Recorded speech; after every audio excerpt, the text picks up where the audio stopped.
Well, good day to you. It is June the 16th, and I hope you are having a fantastic day wherever you happen to be. Now, if you are new to this channel, I would like to welcome you to Search for Signs. If you've listened to a video or two before, welcome back. My name is Gary Willing, and what do we talk about? We talk about the emergence of Maitreya and the Masters of Wisdom. We talk about why are the Masters returning now to the everyday world? Why is it important that they do so at this particular time? And of course, what does it mean for you and everyone else that they're doing this? Now, I have a couple comments I want to cover coming from the same individual. If you have a question you'd like to ask, simply post your question in the comment section of any one of these videos, whether it's this one or any other ones. You can also email me at searchforsigns@mail.com. If you have a comment you'd like to post, of course, I welcome comments. If they are comments that pertain to what we talk about, that if we discuss it, it will perhaps give each and every one of us a greater understanding about this information, like these two that I'm going to discuss today, then we'll talk about it. I, as a general rule, tend to leave comments up, even if the person who's commenting disagrees wholeheartedly with what I talk about. I tend to leave them up. If the comments are of a disruptive nature or a trolling nature, I take them down. That's just the house rules. But anyway, but I say by and large, I keep the comments up. But if you're someone who is interested in this information, wants to know more about it, but doesn't want to ask a question of me, that's fine. Might I suggest checking out the links that I put in the description of each and every one of my videos. Check out some of those links. You can start to educate yourself on this information. And also, too, if I might suggest, checking out the Share International website, share-international.org. It is a wonderful website that gives you a lot of background information about what we talk about here in a way that you can't really get anywhere else. It's not the prettiest of websites, it's not flashy, and it certainly doesn't function very well like a lot of websites would that you would expect, but the information on there you can't get anywhere else. You can see images of these miracles. You can read news articles about these miracles and so forth. You can get information and background information about the teacher and his emergence. Some of the historical timelines of what's been happening over the last 40 years in relation to that, right? You can see videos by the late Benjamin Creme, who was the person who initially came before the public and talked about Maitreya being back in the world and what it means and so forth, and the masters coming back. You can actually watch a video of him talking about it, whether it's a lecture, an interview. You can also listen to radio interviews that are quite great because he talks about it in a casual way rather than being in a lecture hall. He's talking out on the radio, and you get to hear it from more about the information, and it's quite extraordinary to hear that. You can also read articles that Benjamin Creme and others have written about this information. Even his master, you can read articles coming from his master. I oftentimes, in this video I'm going to do the same thing, read articles from Benjamin Creme's master. You can read some of those articles, and then you can see, hopefully, what I see, the simple truth in these articles and so forth, and you internalize these words for yourself. So it is a really, really, it is the best source of information about Maitreya and the Masters of Wisdom, his emergence and so forth, and answers some of the questions. Why are they coming back? Why is it important that they do so? If you are perhaps sensitive to world events, and see the problems of humanity, but yet are downhearted about the world, perhaps don't have a lot of hope for humanity and don't think that humanity can turn the ship around before it's too late. It is, hopefully you'll, maybe look at it from after, reading more about this information, we'll have a little bit more hope about the future, because Maitreya says over and over again, all will be well. All manner of things will be well. Even if it doesn't look like it now, we're actually on our way. So hopefully it'll give you a greater sense of hope. It's not my intention to get you to change your beliefs, but it is my hope that you'll have a greater sense of hope about the world and so forth. But also, as you start to educate yourself on these things, and look at it from perhaps this perspective or a different perspective than you maybe were before you knew this information, it might inspire you to do something about it, because it's going to take each and every one of us doing something about it. And it won't matter whether you're a Christian or you're a Muslim or an atheist or whatever. It doesn't matter what the color of your skin is. We all have to do something about it. So hopefully you'll see the importance of that too. So anyway, now let's get on into it. Like I said, I have a couple comments I want to cover, and then we're going to tie it into one of the articles coming from one of these masters. So hopefully you'll listen to the video all the way through to the end. All right. Now, let's see. I'm going to paraphrase your comments, Ben, if you don't mind, because they are quite long. If you want to read his whole comment, go back to the previous video, and he's commented in that video too. So, like I said, I'm going to paraphrase it so it doesn't go too long. 2 long comments here. See, you even said it was 2 long comments. No pressure to reply. Benjamin, if you were my grandmother on my mom's side, you would have said, 2 long comments here. I'll be fine if you don't comment. And then I would have felt so guilty I would have had to comment. But I don't feel any pressure to comment. I actually like talking about this stuff. And I'm glad that you're happy I'm putting these videos up. I am also very happy that I'm putting these videos up too. And I'm going to tell you why, okay? Before I comment about your comment. I don't think any one of us, no matter what we think we know about this information, and I'm putting myself into this group too, okay? So let's get that straight. I've known about this information for decades, have had personal experiences with Maitreya, remembered them. You might have had personal experiences too and just not remembered them or whatever, but I've seen some of these miracles, right? I've studied this information. I've met Benjamin Creme numerous times, had been alone talking with him, in that way, and casually and informally too, right? Even me, and even others like me who are in the same boat as me, and those who know little about this information, and those who are just coming up on this information, wherever you find yourself in that spectrum, okay? I don't think any one of us are truly prepared for what's about to await us.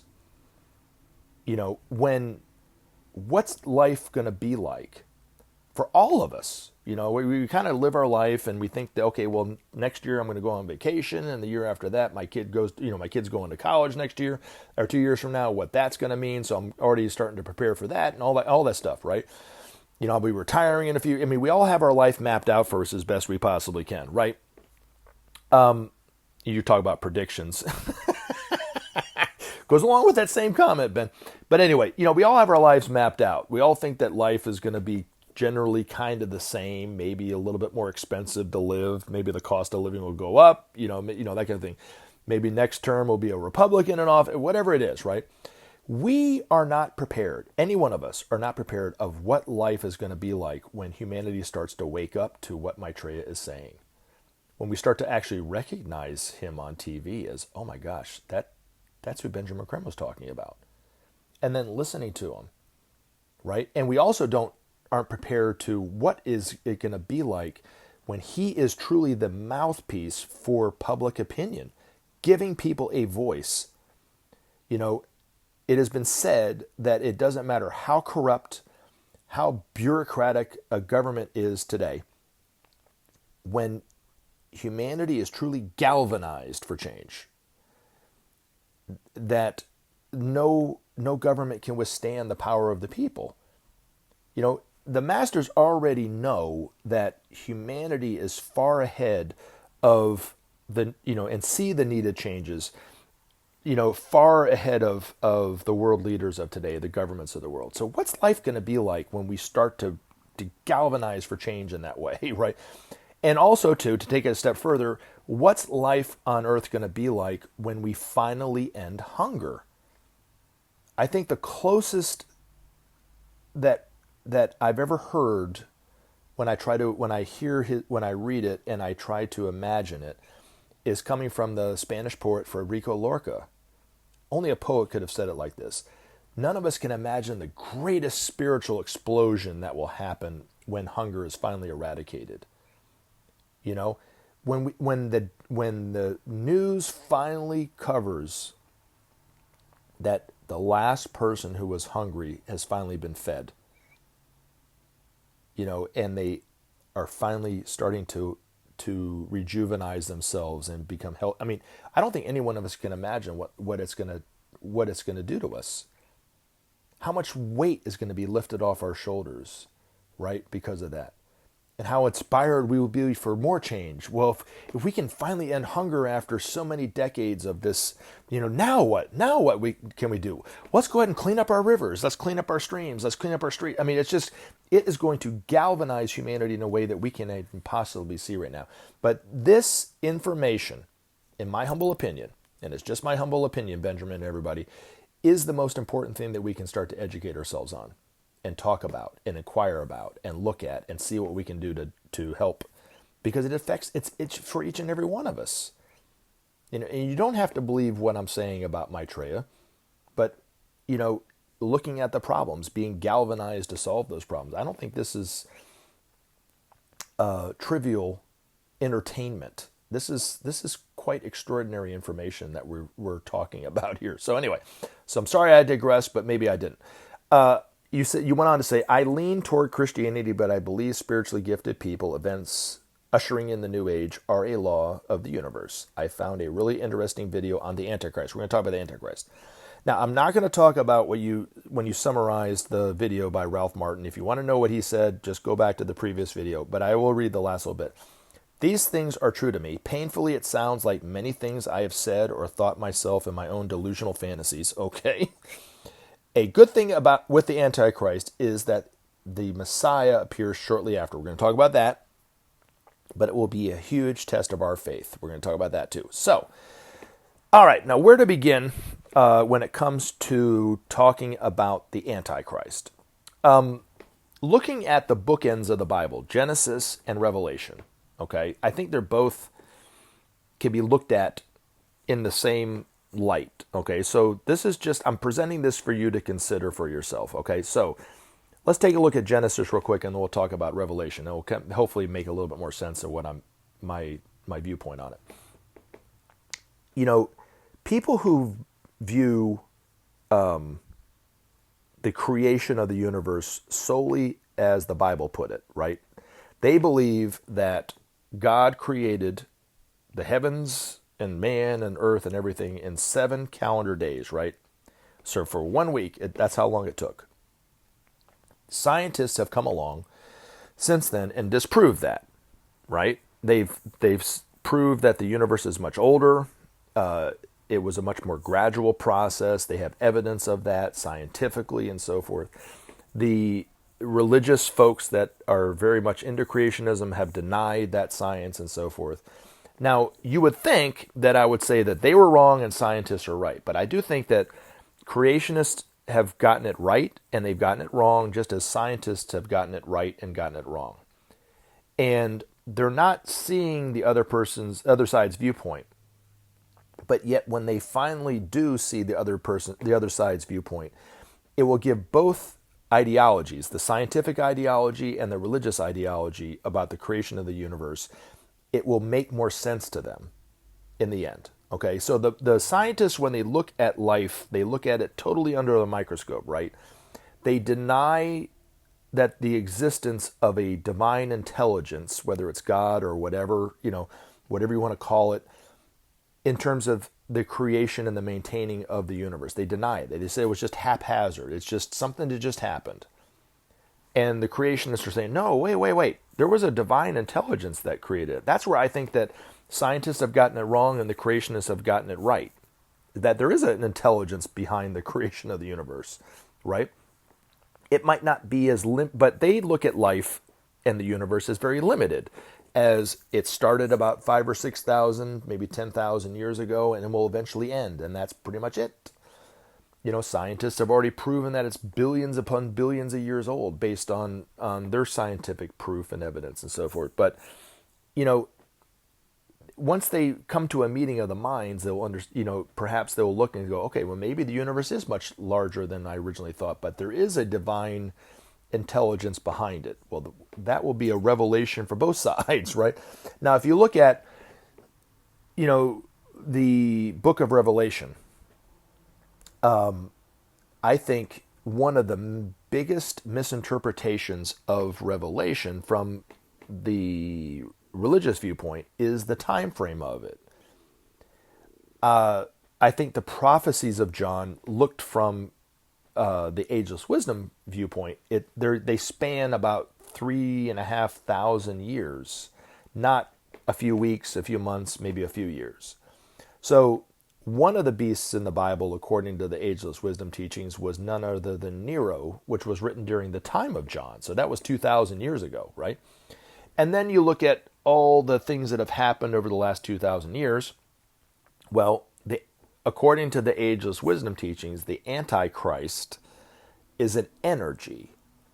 And it was released about 80 to 100 years ago during the time of World War I and World War II. And it climaxed during World War II and was sent out through the Nazis in Germany, the fascists in Italy, and the militarists in Japan. The Axis powers made up the focal point that allow that energy to come out. It destroys the old ways of thinking, old ways of relating, to allow a new way of thinking to occur and relating to occur. It did it 2,000 years ago with Nero, when Roman dispensation was coming to its climax, and the new energies of Pisces were starting to come in more and more and more, and it destroyed the old ways of thinking and allowed the new way of thinking, which allowed the qualities of Pisces to flourish. Just as today, the Antichrist energy destroyed the old ways of thinking in terms of the Piscean way, not perfectly, but it helped to destroy it, to start to allow a new way of thinking of the energies of Aquarius to start to come in. And so from the Ageless Wisdom Teachings, the Antichrist has already come and gone. Now, of course, people are still waiting on the Antichrist to come. They're looking, every day trying to find the Antichrist. I challenge you to find somebody who sees a celebrity, whether it's political or whatever, religious celebrity, and they think they're the Antichrist. I challenge you to find somebody who thinks that person's the Antichrist, but yet carries the same viewpoint, whether it's political ideology or not. So what I mean by that is, if the person is very right-wing in their political view, they're going to think that the Antichrist is a Democrat, right?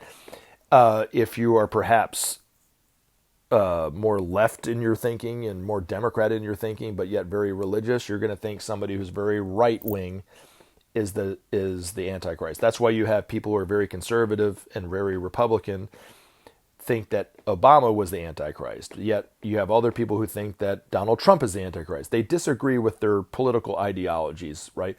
But neither Obama nor Donald Trump, from the Ageless Wisdom's teachings, were really, in the esoteric view, are the Antichrist, right? And then you got some crazy off-the-wall theories like Dwayne The Rock Johnson is the Antichrist. That's my favorite. But of course, people think Maitreya is the Antichrist because he does not. They don't picture the Christ to come back in the same way that he perhaps did, right? Now, also too, those people who view Maitreya as the Antichrist, in every case, have not recognized him on TV, have not seen him in their own life, have not probably even taken the time to really look at what he has said, and his priorities for humanity, and really looked at it, right? They perhaps just maybe read a page or two and that's it, or they didn't even take it that far. Oh, he's the Antichrist. Well, do you want to hear it? No, I don't want to hear what he has to say, right? We all have those kind of people, right? But that's the way they kind of view him, right? And they don't even take the time they already knew before they even read any of Benjamin Creme's books, or even probably clicked on one of the videos, that he was the Antichrist, right? And a little side note, people comment all the time on this channel even. And then when I question somebody, did you even bother to listen to the video? Well, no. Okay, well, that's the reason why you were against what you thought I said is because I never said that, right? So it's like it's the same kind of deal. But without sharing, there could be no justice. Without justice, there could be no peace. Without peace, there could be no future. Is a Christian value, as far as I'm concerned, right? So, I mean, I don't really see what would trigger somebody into thinking he's the Antichrist, other than the fact that they haven't even taken the time to hear it that far, right? So, of course, they think he's the Antichrist. But in every case, and this is the way I want to leave this whole thing, the reason why so many people are looking for the Antichrist is because, and this is coming from the masters, is in our hearts, we already sense that the teacher's back. And that's the only reason why they're looking for him. Why they're looking for the Antichrist, because they believe the same thing. Once they see the Antichrist, and then the Messiah is coming right back. But little do they know that the Antichrist has already come and gone, right? And then there's other predictions in Revelation about the beast being chained for a time and a half that relate to the next 3,500 years. So it actually might be like closer to 4,000 years of Revelation. So, just as Genesis talked about the creation of the universe in 7 days so people can understand it, perhaps it is a bit longer than that. Maybe it's a few billion years or a trillion years. Who knows, So anyway, hopefully that helps. All right, now when you talked about the waters of life, I found your comment very insightful, because it very much pertains to what's going on today. And the article I'm going to read is entitled "The Coming of the Joy of Aquarius," talking about the waters of life. So, he said, I know I said I shouldn't predict everything, but this is fun. I had thought of the age of Aquarius. It means water carrier. Now, the water carrier is the age-old symbol for Aquarius, for those of us who didn't know it. And you said, I imagine Maitreya without saying Aquarius once, using water as a symbol, humanity carrying it. Okay, so I'll let you read all that if you don't mind. Benjamin Creme made an interesting comment about this very thing. The age-old symbol for Pisces was the fish, or is the fish. And it was that symbol long before Jesus came on the scene. And the reason why in the New Testament the symbol for the fish is written all throughout the New Testament is because it was a way of obliquely telling people that Jesus was the world teacher for the age of Pisces. Like I said, the symbol of the fish. Now, it's a little line in the New Testament that's missed by, I would say, probably every Christian that reads the Bible. But Jesus said to his disciples to follow the man carrying the bucket of water up the stairs and thus prepare the feast. And it was a way of foreshadowing his future role as the world teacher for this age of Aquarius. So if you go back and you read, it's right before the Lord's Supper in every, it's written in different ways. One is a lady, the other one's a man, up the stairs, through the door, whatever it is. But there's a little, like as Ben said, a little vignette about the water carrier. So now, as of right now, right, the water carrier is the energies of Aquarius, right? That are starting to come in more and more and more in greater and greater potency, that are in exact opposition to the energies of Pisces. Excuse me. So the energies of Pisces have brought humanity and given humanity a very powerful, potent individuality. The term "I think, therefore I am," or "be thyself," or be your best, and stuff like this. Those ideals did not exist 2,000 years ago in the minds of people. It took that energy of Pisces to get us to this point. Now, it's also created a civilization with economic institutions and political institutions, social institutions, healthcare institutions that support the few at the expense of the many. So you got two different, you got the good and the bad of everything, right? And that's the bad part of it. It's also brought us to the point where we're so divided as a people we can destroy ourselves, right? But it's a direct result of that energy. Now we're moving into a new time when the energies of Aquarius will be much more about synthesis, cooperation, brotherhood, sharing, justice, peace, unity. That's what we're moving into. That's why more and more and more people that are coming into incarnation now are starting to have those qualities already in their makeup. But right now it's roughly 50-50. 50% of the populace have the new energy, more of the new energy qualities in them. It might not be perfect, but they have more of an ideal sense of what that is, where you have others, the 50% are very much about the past. But it's moving more and more and more and more into the new time. There's nothing that can stop it, to where eventually in a few hundred years, everyone will be into the, seeing life in the way of Aquarius. Even those who are holding on to the past. As you said, Maitreya might not meet the expectations of the religious fervor around Jesus, but he will be the real deal. Even the most ardent followers of Jesus will eventually start to see life more from the way it should be, with unity, oneness, justice, those kind of things.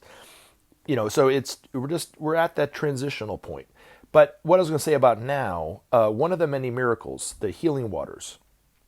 Now, I was deeply saddened to find out when I started reinvestigating about the waters of Tlacote, Mexico. In fact, somebody wrote to me and told me the same thing, that the wells have been closed to the public. They're still there, but they've been closed to the public.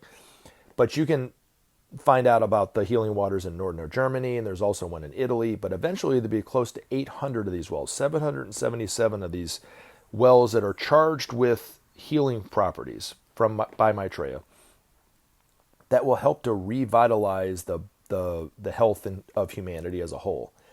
But if you're interested in knowing more about this, or even perhaps experience the healing qualities of these healing waters, there's a link in the description of these videos to Ainsworths Pharmacy, where you can get tablets that are from the healing waters of Tlacote, Mexico. So you don't have to go to the healing wells of Tlacote, Mexico to get the healing waters. You can actually just go online and go to Ainsworths Pharmacy and get it that way. So hopefully that will help. Now but I thank you so much for the comments, Benjamin, because they did give us something to talk about, and hopefully we'll have a better understanding of this. Now, I want to tie it into a very short article that Benjamin Creme's master wrote, entitled "The Coming Joy of Aquarius." So hopefully you'll see the connection in this, and that's why I'm glad you talked about the waters of life, Benjamin. So thank you so much. When men look back at this time, they will wonder in disbelief at the atrocities and suffering they have tolerated for so long. Some will blame and call for punishment and settling of scores. Maitreya, men will find, will caution otherwise. Justice, like sharing and freedom, is divine. He will attest, retribution is not his way and leads men back to the past. When men realize this, they will abandon their longing for revenge, and inspired by Maitreya and his group of masters, they will tackle the tremendous task of transformation with zeal. The changes needed, of course, are vast and will have their priorities. Millions now starving and living in penury, or the dislocation of war, will be the first to be released from agony. The principle of sharing, on whose divine justice the future of this planet rests, will take pride of place. When men take stock of this accomplishment, they will wonder sadly why the principle of sharing took so long to enter their hearts. Thus will men grow in stature as they contemplate their past errors in the light of the new achievements. Thus will quicken their determination to fashion a new world from a fast fading past. The masters will inspire the inauguration of a new approach to living, which all men can share and of which all can be a part. A growing sense of brotherhood and cooperation will bring a new joy to their task. As time proceeds, this new attitude to work and to each other will herald the glory that Aquarius brings. Remember to take action and help SOP save our planet. Thanks for listening, and we look forward to talking to you again in future videos.